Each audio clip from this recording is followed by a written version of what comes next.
السلام علیکم، زه شکر الله شاکر یم او تاسو د افغان بایټ چینل ګورئ. نن زه تاسو ته ریکټنګل ټول معرفي کوم. د ریکټنګل ټول په مرسته موږ مستطیل یا مربع رسمولی شو. نو اف شپږ د دې شارټ کټ دی. هر ټول چې تاسو سره انتخاب وي تاسو اف شپږ کیبورډ نه ووهئ نو دا د ریکټنګل څنګه شو انتخاب شو. اوس زه کولی شم داسې ریکټنګل څنګه کوم رسم کړم. اوس که چېرته تاسو غواړئ چې دا یو مربع ته تبدیل کړئ نو تاسو وګورئ دلته ځا ما سره شی دی مستطیل دی، خو کله که زه د کنټرول بټن ونیسم دا ما سره یو مربع ته څنګه شي تبدیل شي. بله مثلا که چېرته زه یو ځای په نښه کړم، مثال په ډول زه غواړم دغه برخه دغه څنډه دا زما د نوي مستطیل مرکز اوسي نو تاسو به د شفټ ټول ونیسئ. وګورئ دا ستاسو د نوي مستطیل څه شو مرکز شو. یعنی هدف دلته دا دی که چېرته زه یو ریکټنګل یو مربع ولرم، مثلا دا یو غواړم د دې مربع په مابین کې بله مربع رسم کړم نو اسانه طریقه یې دا ده چې تاسو د دې مرکزي نقطې ته راشئ. کله چې راغلی دلته شفټ ټول ونیسئ او کنټرول هم ورسره ونیسئ چې څنګه شي تاسو سره دغه شان یو ښکلې بله مربع جوړه شي. اوس دلته موږ د دې پراپرټي ته راځو. لومړنۍ پراپرټي هغه دا دی کله چې زه دلته راشم شیپ ټول واخلم او د شیپ ټول په مرسته د دې دا څنډې ګول کړم نو دغه ګول درې حالتونه لري. یو خو خپله راوند کارنر شو چې تاسو وینئ، دوهم دا د څنډو ګول کول خو دننه طرف ته لکه دې سټایل کې، او دریم د صافو کرښو په رقم ته ګول کول. ستاسو اوس وګورئ چې کوم یو خوښ شو هماغه انتخاب. زه اوس کولی شم چې دغه شیپ چې ما رسم کړ داسې ښکلی شیپ مې جوړ کړ. وګورئ دغه ځای ته یو رنګ ورکړم، مثلا ډېر کې ځای کې مې دا رنګ واچوم، دې شاته شیپ ته دې ځای ته یو بل رنګ ورکړم نو تاسو وګورئ څومره یو ښکلی شکل موږ سره څنګه سو جوړ شو. دا شیپ زه ډیلیټوم، راځم هم دا یو مربع انتخابوم. پراپرټي باندې خبره کول، لومړنۍ خبره په پراپرټي کې هغه د ایکس او د وای محورونه دي. که چېرته زه راشم د ایکس او د وای محورونه له دې ځای څخه تغییر کړم، مثلا زه ورته ووایم چې دا خو 126 کې دی که نه، زه ورته وایم د ایکس په محور باندې دا په 200 ملي کې ماته راکړه نو تاسو ښه متوجه شئ. ګوره زه یو ځای کې کلیک کوم دا دی دلته لاړ، یعنې دا د ایکس محور شو. د ایکس د محور نه 200 ملي دې فاصله واخیستل. په همدې ترتیب زه راځم د وای په محور باندې دا په 122 ملي کې دی نو زه به ورته یم چې دا په 150 ملي کې ماته راکړه. اوکې که نو وګورئ دا د وای په محور 150 ملي باندې څنګه شو سیټ شو.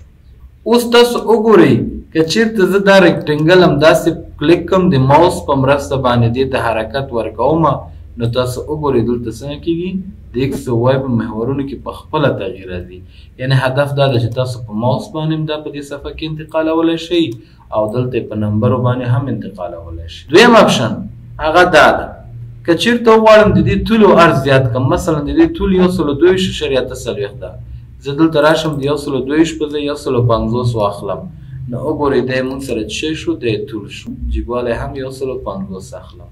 همدې ترتیب اوس که چېرته تاسو همیشه لپاره غواړئ چې دا دواړه د مساوي وي، یعنې همیشه د دا مربع وي نو تاسو به دغه لاک فعال کړئ. اوس که یو عدد زه تغییروم، مثلا زه ورته یم چې 200 ملي ته د دې سایز تبدیل کړه نو وګورئ دا بل هم په خپله ورسره څنګه کېږي تبدیلېږي.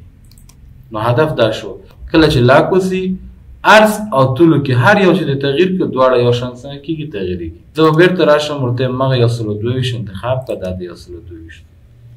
اوس بل څه کولی شم، مثلا زه کولی شم دغه د دې د سایز تغییر چې دی په دلته فیصدي باندې ورکړم. د مثال په ډول زه راځم دلته یو ریکټنګل اخلم، دا ریکټنګل شو، سمه ده، دې ته یو رنګ ورکوم. اوس دا ریکټنګل چې ما رسم کړ د دې سایز 100% ده.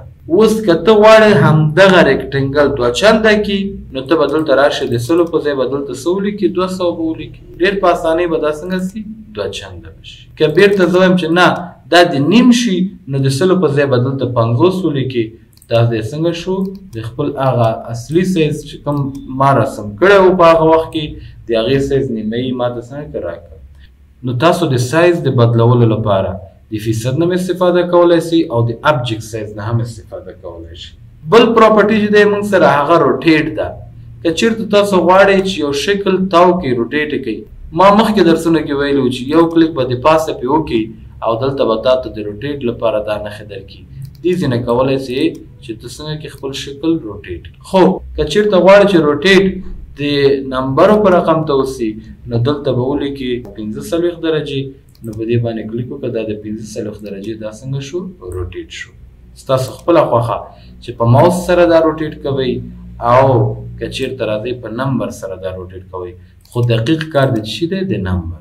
زه راځم بیا د شیپ ټول په مرسته د دې دا څنډې ګول کوم. اوس تاسو وګورئ که چېرته دغه دواړه څنډې نه غواړئ چې ګول شي نو تاسو به څه وکئ؟ په دې به کلیک وکوئ تر څو چې دا فعال شي، دا نو ټول سپین شي، یعنې سپینه غیر فعال شي. بیا زه شفټ ټول نیسم، په دې باندې کلیک کوم چې دا م را سره څنګه شي سلیکټ شي. دا دوه څنډې مې سلیکټ کړې، دا دوه څنډې بیرته خپل عادي حالت ته راوړم او دا دوه څنډې باندې کلیک کوم. ګورئ شفټ نیسم، په دې هم کلیک کوم، په دې هم کلیک کوم، راځم دا نور هم څنګه کوم ګول کوم. ما سره دلته لاک فعال دی، زه به لاک ختم کم چې ټول زړه څنګه شي یو شان شي. دلته هم 50 لیکم، دلته هم 50 لیکم او دې ځای کې هم 50 لیکم. نو تاسو وګورئ ټولې څنډې ما سره 50 څنګه شوې؟ ګول شوې. که چېرته تاسو غواړئ چې ټولې څنډې په یو اندازه سره ګول کړئ نو بیا ښه دا ده چې تاسو سره لاک فعال اوسي. دا و د نن ورځې درس. دغه درس کې موږ تاسو ریکټنګل ټول وپېژنده او همدارنګه د ریکټنګل ټول په پراپرټي باندې موږ خبره وکړله. په راتلونکو درسونو کې به د ریکټنګل په مرسته د اشکالو رسمولو باندې خبره کوو. تر بلې ویډیو پورې الله مو مل.